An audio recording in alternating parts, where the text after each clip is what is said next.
Well, jobs numbers out this morning showing more than 500,000 jobs were added, 559,000 to be exact. That was a disappointing number to most forecasters, but nothing like the shocker from last month when 1 million jobs were expected and only 278,000 were created. So it's the right direction, but still not where we need to be. Thursday's weekly jobless claim showed another drop in new applications for benefits. That's good.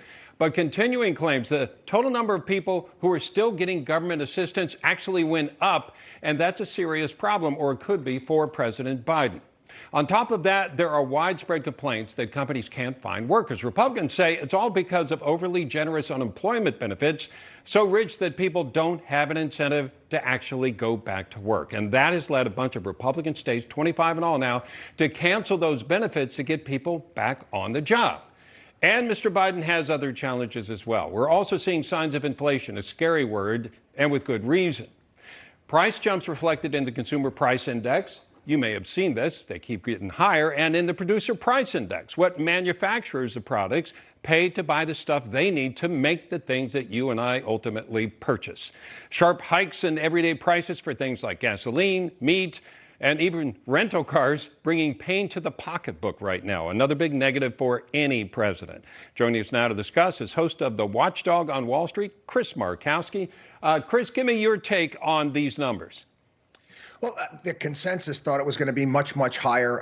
Again, this month, like last month, I didn't buy it either. I know because I have clients, small business owners all around the country that are fighting to get their businesses open again, and they cannot find workers. I am encouraged, though. We have 25 states. I thought it was 24. Someone just added to the list that they're going to end this extended unemployment to help get people back to work. We discussed this at the beginning of COVID, actually, when the federal unemployment was $600, and the issues we were going to have with that moving forward. It is important that we get people back to work as soon as possible. Again, that you mentioned the inflation factor as well. Getting people back to work and maybe getting some of these supply chain kinks worked out, maybe helping some of these prices come back down again. Let's talk a little bit more about that labor force participation rate, though, because it ticked down 0.1 of a percentage point. And some of the states, we mentioned the 25 that are putting the kibosh on the extra unemployment rate or the unemployment money that's being given to people, $300 a week. But the states that are not putting a stop to that actually are the ones that are in the lead when it comes to people trying to return to work. Again, it's amazing.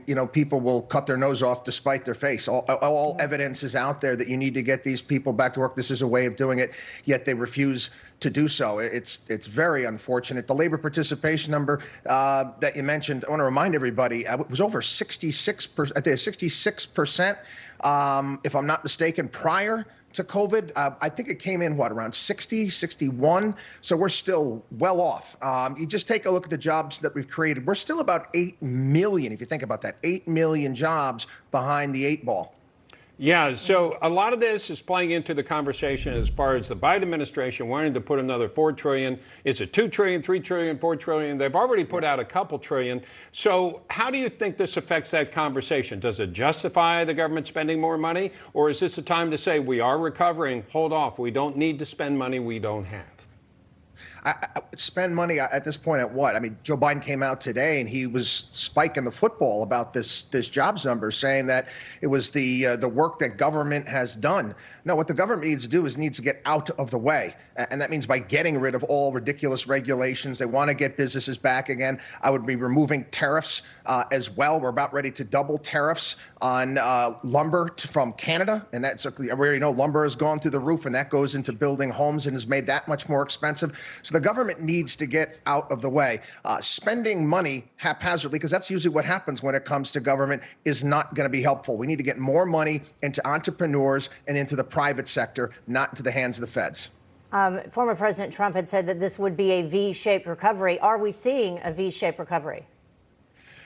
I mean, we're seeing the economic numbers come back without a doubt. You're going to see some strength. If you take a look at Biden's budget that he put forward, they don't think it's going to last very long. If you take a look at that, they think we'll have strong growth this year, into next year, and into the beginning of 23. But moving forward, it's almost like a secular stagnation type of a situation where they're actually predicting. I've never seen a president of the United States actually predict his own budget less than 2% growth moving forward.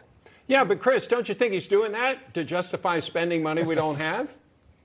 Again, if you're a believer of that religion, that the government is going to end up solving all of the growth problems, I guess. I just have never believed that it worked. I mean, he believes it. He believes it works. Oh, absolutely. He was in charge of the American Recovery and Reinvestment Act for Barack Obama. He was supposed to keep track of all that money. And if everybody recalls, how many recovery summers did we go through back then that never never happened, never transpired? That's the issue. We have the free market is a wonderful and beautiful thing. And if you leave people to their own devices and you let businesses go out there and build and grow and you get the government out of the way, good things happen. Amen. He was today actually trying once again to come to some sort of bipartisan agreement with Republicans when it comes to funding infrastructure, what he's asking for in that area. And there have been reports yesterday that he's backing off increasing the corporate tax rate to 28%. How significant is that to you, and do you even believe him?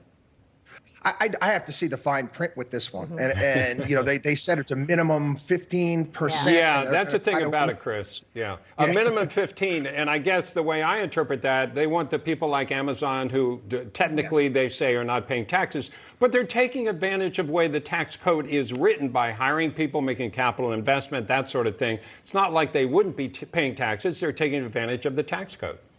If either party really wanted to solve the situation, all the loopholes, they would simplify the tax code. Right. But the reality is the tax code in the Federal Registry, it's like the yellow sun for Superman. It's where these politicians get all of their power from, where they can put in all these loopholes and they can utilize regulatory capture within the Federal Registry to protect many of these businesses. And that's how they get their campaign checks.